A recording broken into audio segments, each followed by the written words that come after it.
So this is the typical example of JSON. As you can see, it is extremely easy to write it and read it. Normally we store our JSON in the file with extension .json. So let's create here test.json, and now inside let's create a JSON. So how JSON is looking like? It's a pair of key and value inside brackets. So we always have here brackets, now we have key, for example name, and the value is check. The common mistake that people are making, they forget to wrap the key in brackets. In this case we have an error. As a values here we can use not only strings but different types of data. For example, here we can say that age is a number, this is why here is 30.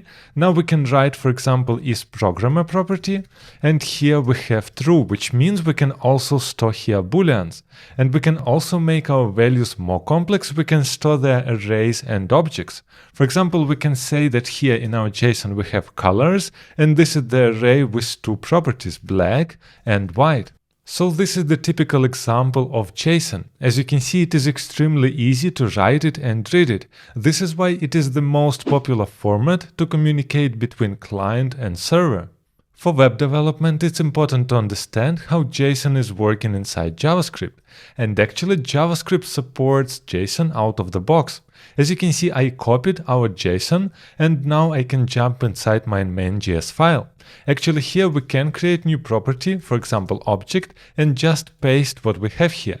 And this is the valid JavaScript object, which means actually all objects inside JavaScript are just of type JSON. And in JavaScript we have two important functions to work with JSON. This is JSON parse and JSON stringify. For example, if we have here a string, and normally we are getting, for example, JSON as a string from our backend, I will wrap the whole object inside a string.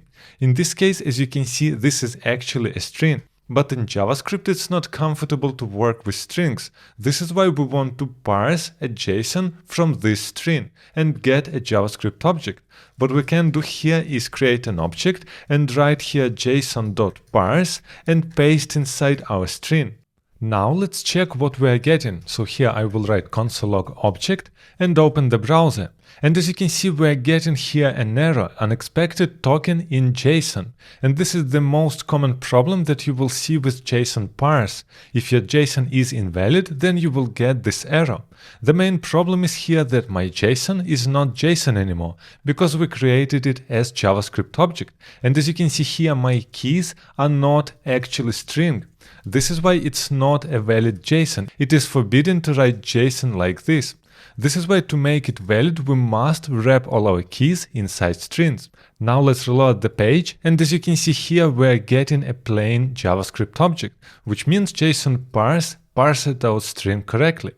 And we can also do vice versa. When we have an object, we can stringify it, so we can give back a string, for example, for backend. This is why here we can use inside console log json.stringify. And inside stringify we can put our object. And as you can see in browser, now this is stringified JSON. This is exactly what we want to give, for example, our server. So this was everything that you need to know about JSON. And if you want to learn about most popular beginner mistakes, don't forget to check this video.